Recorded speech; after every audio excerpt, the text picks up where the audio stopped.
bald guys trying to figure out technology. Jim Monos, we've been at this for a while now, but we think we're good. We're ready to record episode 2 of Real Football, your 2-hour weekly dose of real, raw, unfiltered pro football. I'm Tyler Dunne, the founder of Go Along at goalongtd.com. That is Jim Monos, longtime NFL exec, Eagles scout, Saints scout, director of personnel for the Buffalo Bills, and now a general manager in the UFL. Jim, what's happening? I think nobody likes weather talk, but I think it does apply today. It's snowing in Western New York, and any thoughts there? Keep it moving. Just miserable. Keep it Do you moving. like it? Hey, Not like it? No, we're good. We're good. We had a great run this year. I mean, this is our first snow this year. No complaints. I don't like cold weather, but I live in Buffalo, so that's on me. Yeah.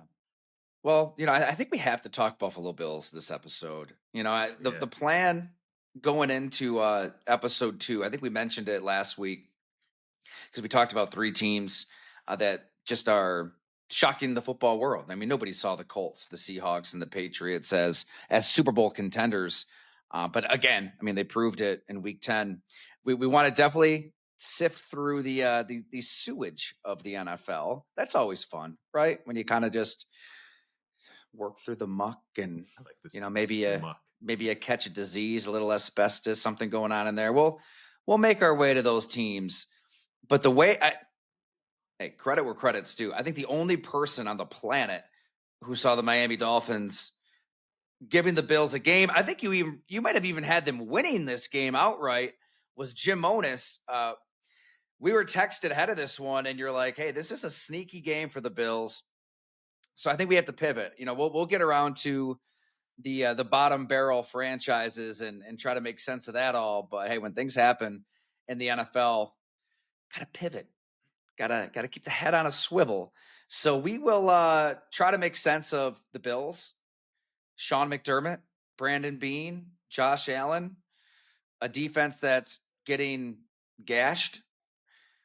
Devon Achane, Tua Tagovailoa, Jalen Waddle, who it was leaked right before the game that the Bills tried. I think that leak kind of backfired on the Bills. They were maybe looking for a little empathy, and they didn't get it.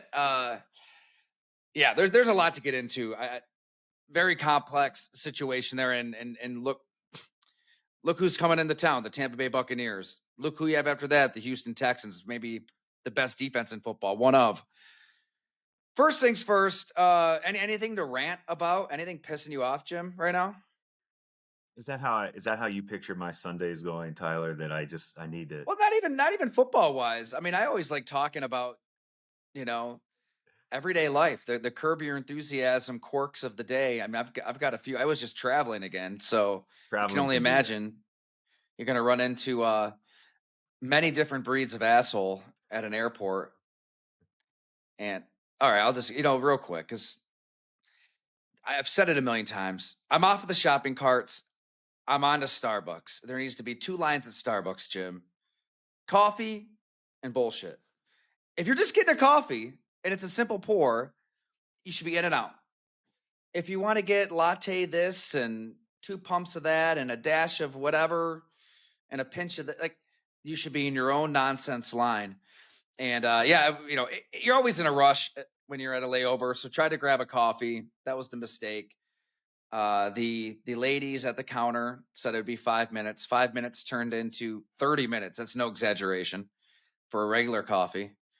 And when I politely asked if they could pour my cup of coffee, I was treated to some of the most rude behavior I've ever seen in my life, Jim. You would have thought I asked this lady to cut off her arm and check it in with the rest of the luggage. Or so she was disgusted that I asked for this coffee, and she got it. She poured it. She just handed it to me. She walked away.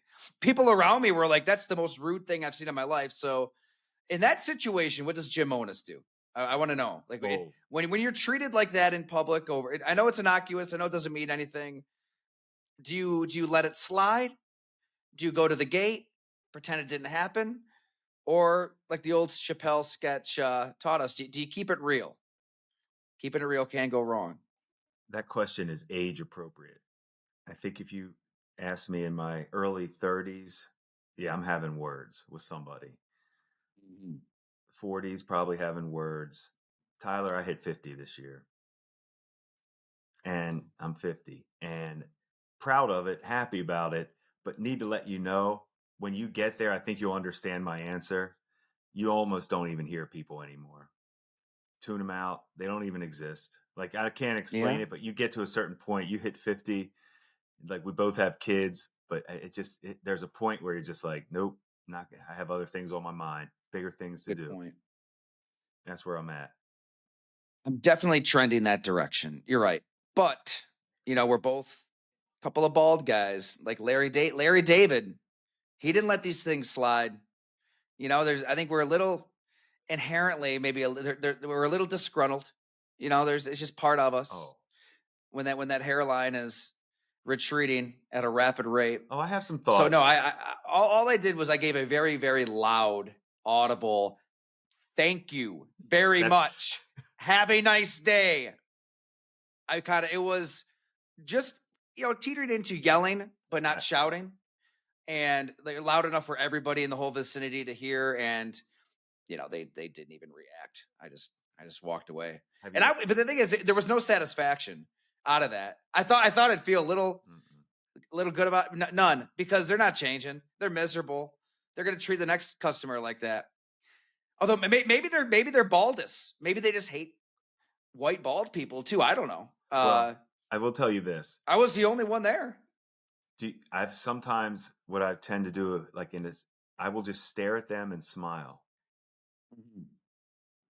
But But I'm what if they're not staring back? No, they She need to make handed that sure they coffee s and walked no, they away. need to make sure. Okay, I'm talking about if you can if you're both in the line together, you're not you're talking she left, but I'm talking if somebody is if it's in line, just stare and smile, but don't keep staring.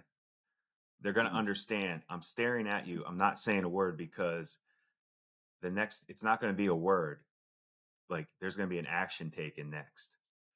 I'm staring, giving you a chance to either walk away, say you're sorry, or let this thing go.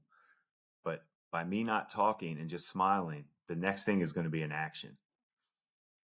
You are a pretty laid back dude, Yeah. though. I don't see you being the No, aggressor no. aggressor in many No, situations. no, not anymore. Now, if you would have, there was a time in my life where, Maryland basketball meant a lot to me in my mid to late 20s, early 30s. Hmm. And if somebody changed the station at a sports bar on the game back when that was a thing, you know, it, those things would have riled me up back then. But You got to that's you got to catch Lonnie Baxter Oh, hey, you in the just hit my paint. okay. Now you just hit my wheelhouse. Baxter and Dixon were the national championship. That was a good call by you. Chris Wilcox, maybe a Underrated Steve player, Blake appearance. all underrated role play. Both were yes. You just nailed. That was a good Yeah. recall by you. But anyway, those are all my favorite players growing up. But yeah, Well, like to your point, I think we've hit a spot now. We keep chill. I will tell you though. You asked me what got me going a little bit yesterday on a football Sunday. We can start rolling. I appreciate the credit on Miami, but hey, we all get every now and then you get one. You could that one we'll talk about as we get into the game. Some other things I noticed: the Houston Texans. I know the Bills are playing them. We're going to talk about them coming up, but that defense is so good. The game was wild. That was one of the most wild games. And we talk about my backup quarterback Survivor Island type. Davis Mills was we got him right out of the. We'll get into that as we move on and what people will catch on real football about. I'm obsessed with backup quarterbacks. I think they're almost all the same, but they aren't. You know what I mean? We talked about that last week, but Davis Mills did a great job. But my point is, D'Amico Ryans is a really good football coach. I do yeah. not like that offensive coordinator for the Houston Texans. I've paid attention to too many games with them this year, and I'm not. Stroud has regressed a little bit, but not enough to say he can't be the guy. This Hmm. OC concerns me, but that defense is championship caliber, and D'Amico. I don't know. Wouldn't be too many guys I wouldn't want to play. He just seems like a guy you'd want to play for every day of the week. Show up to practice. He's going to take care of you. He's also going to put you in the right spots to win. So that was a little rant. I'd like to see them get an OC. Here's one for you. Is Mike Tomlin morphing into Bill Belichick? right before our Ooh, eyes. Okay, I got you on that one. out of touch. I just I mean, and I don't want to. It's extreme, but you're looking around like you're looking at this Steeler team. Their defense isn't really any good. Um, they have Aaron Rodgers yelling at everybody, looking like an angry old man. Speaking of angry old man, he just has a good head of hair. He's not bald like us. If he was, he'd probably be unapproachable because he's too vain. As a friend of mine who used to cover the Packers knows about Aaron Rodgers. And you tried to tell people about Aaron Rodgers, so you're not surprised by any of this.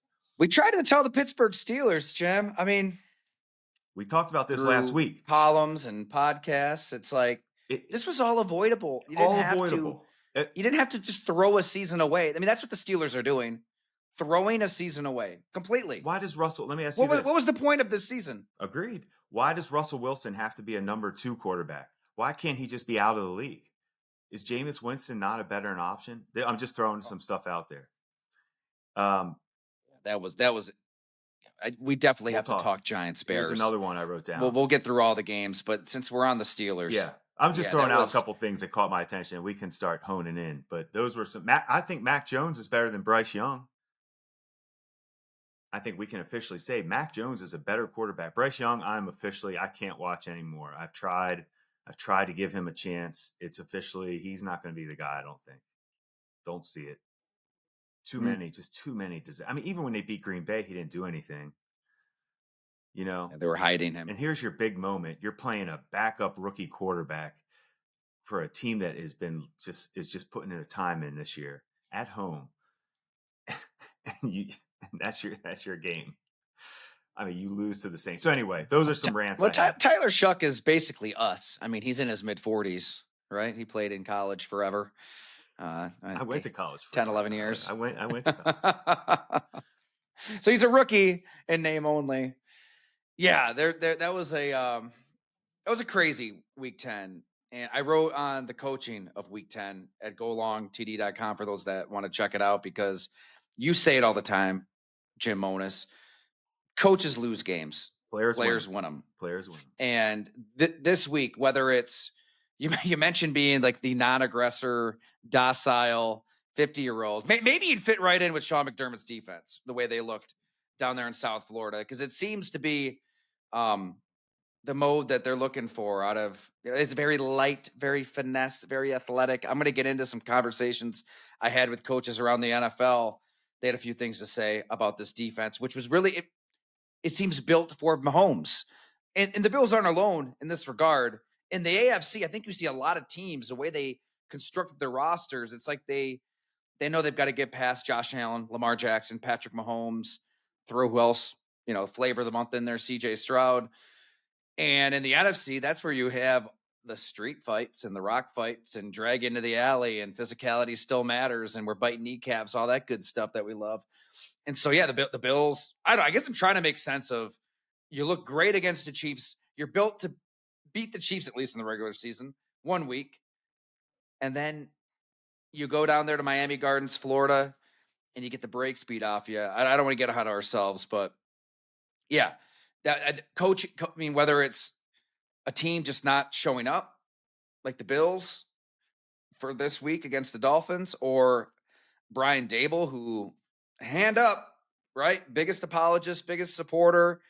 I still, even now, I would still love to see Brian Daboll work with Jackson Dart after seeing what we saw in whatever it was, 2018, 19, 20, 21 with Josh Allen. But that loss is on Brian Daboll. That was brutal to get down to the 1 yard line.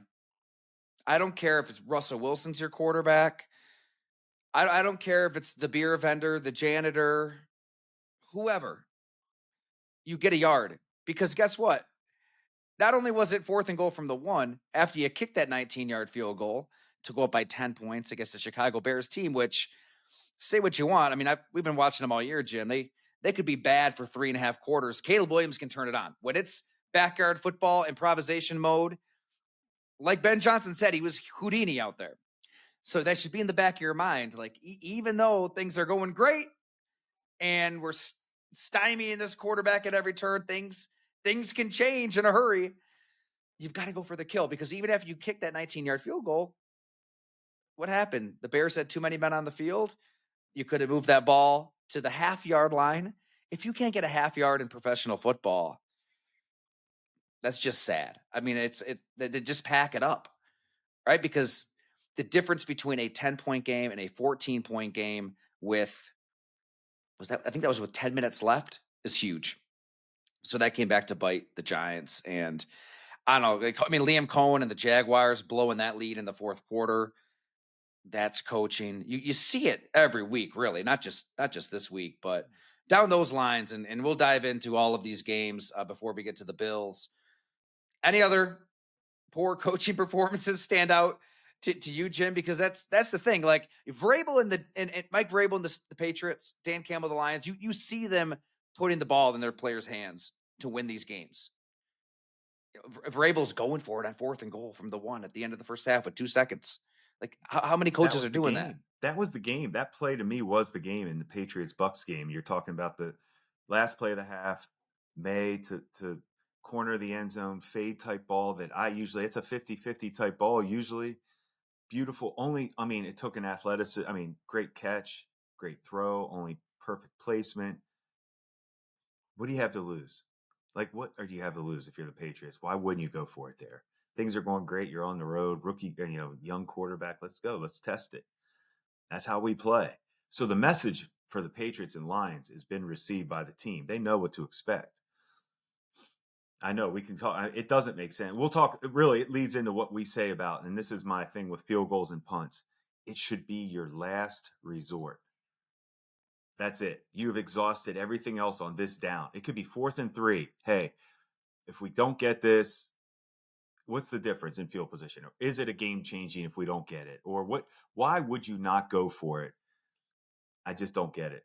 I don't know what makes you want to kick a field goal ever. I don't know what makes you want to punt the ball ever. I mean, honestly, I get it with punts. You have to play the field position game. I get it. And the punters in the NFL are, they're weapons. So are the kickers. But the 3 points, I don't know what 3 points does anymore in the NFL. On the heels of surrendering 33 points in the fourth quarter to Denver, right? This Yeah. isn't the first collapse for this New York Giants team. You've been there, you've done that. Like it's what an opportunity. Like, look, it's a lost season for the Giants. I get it. Like they're not going to the playoffs. This is about Jackson Dart and giving ownership signs of hope. So that what an opportunity. So Dart's out with a concussion. You don't have him. But at the half-yard line, a chance to bury a team on the road, get a win. It's in your hands. If you don't, here's the thing too. I was actually, so we were texting about this, and simultaneously, he's a listener of Real Football. I was chatting with my college roommate, Jimmy Paul, and I totally agree on this point. We were getting into this part of the conversation where you would rather, I think you would rather give a team the ball at their own half-yard line with a 7-point lead versus taking that 10-point lead and having to kick off again. With these new kickoff rules, it's like teams are starting every drive at midfield. 40-yard You line need a midfield. first down. With these Agreed. kickers, you need a first down Agreed. and you're kicking a field goal. So what does your field goal even accomplish? Not much at all, because it's going to come right back. It's and then plus to have an erratic at that point of the game, Caleb Williams at his own half-yard line with your pass rush, which they weren't sacking him, but they had him running all over the place. It was egregious, man, and it's got to be so frustrating for everybody involved with the Giants to see how that one just fell apart. So, I mean, any final thoughts on Giants, Bears?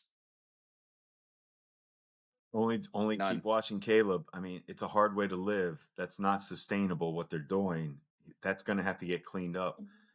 But when you see there are very few quarterbacks in this league, and I don't say this lightly, he is as good as an arm as there is in this league throwing the football. And I know you know that, and we talked about it, but you see why you want to put up, and you did you did the big story on him, but you see why teams still, even if they did know that, they're still going to be, can I get something out of this? Because it is a rare arm that he possesses. To throw in weather in Chicago has always been an issue for everybody.